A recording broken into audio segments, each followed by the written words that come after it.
Hey, this video is all about how 2022 changed me as a Masters cyclist. I started off 2022 really racing on our category 1, 2, 3 team in a support role for our strong guys.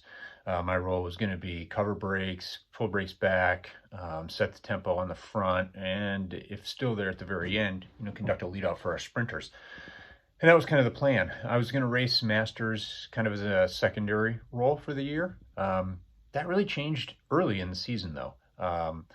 We were at the Armed Forces race in Virginia. It was a pretty stacked Masters field, and I came in 10th that day, which was a pretty good result for me early in the season in an event like that. And it got me really kind of driven to compete and win these big events.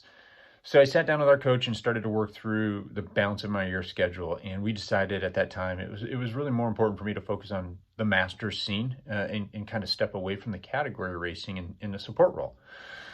We had already registered for Tulsa Tough. I had registered for the Masters A field there, and going to that event was truly a game changer for me. The level of talent that was there, the fact that there were over 100 racers in each field. Racing regionally in Masters, you're thinking about a 20 to 30 person field on a big day. So to have over 100 guys in the field was intense. The speed was just hard to describe. It was so much faster than anything I had done. The aggressiveness of the racers, the confidence of the racers, and then of course with it being Tulsa, right, the atmosphere was just insane. Being an ACA race, but also Tulsa knows what they're doing, right? It's just an outstanding event. The crowd was absolutely wonderful. The turnout was great. Crybaby Hill was everything that the videos make it out to be, and it really changed my perspective. I did okay there, not great. Finished in the main group, top 20s. Not really competing for wins, but it really became my passion, racing in these big national events. So I followed that up with racing at the Tour of America Dairyland, Intelligentsia, Gateway Cup, U.S. Masters Nationals. And, what really happened when I did that is beyond everything I said about the level of talent, the number of competitors, speed, aggressiveness, and quality of the riders, it was travel, logistics. When you race regionally, when you race locally, you're making day trips out and back. Maybe you're doing an overnight. But some of these events I was gone for 3 or 4 days. And so to have to think through the travel, to have to think through packing, unpacking, nutrition, where you're going to stay, how to get to and from where you're staying in the races and back, all of that really changed me in 2022. I'm now much more prepared and comfortable when I make those kinds of commitments. I did stay involved in some of the regional events last year too.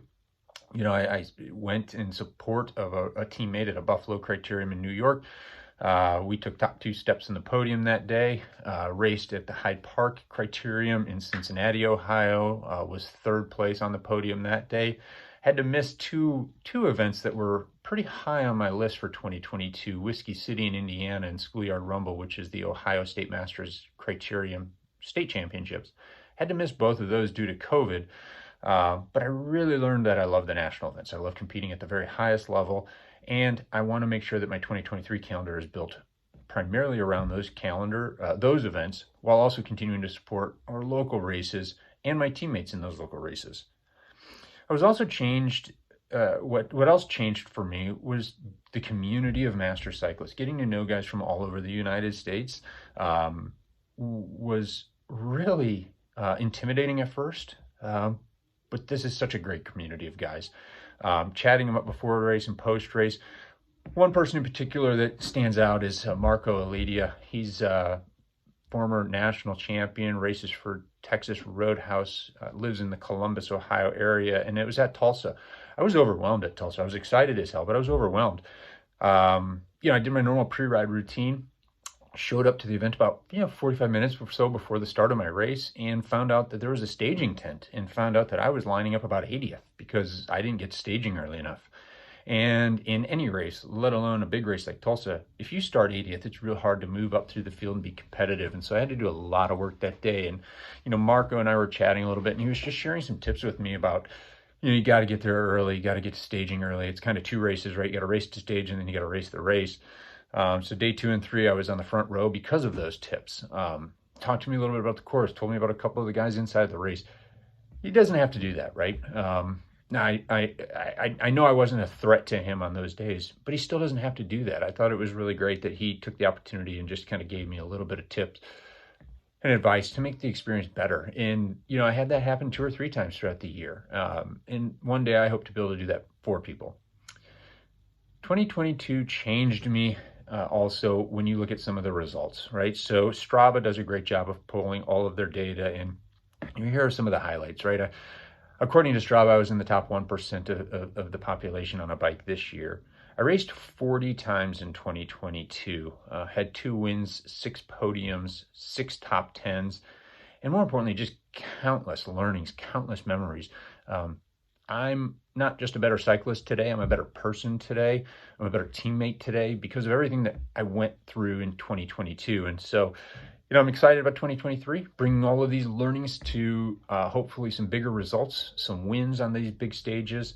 And so anyway, that's kind of how I've changed in 2022 as a master cyclist.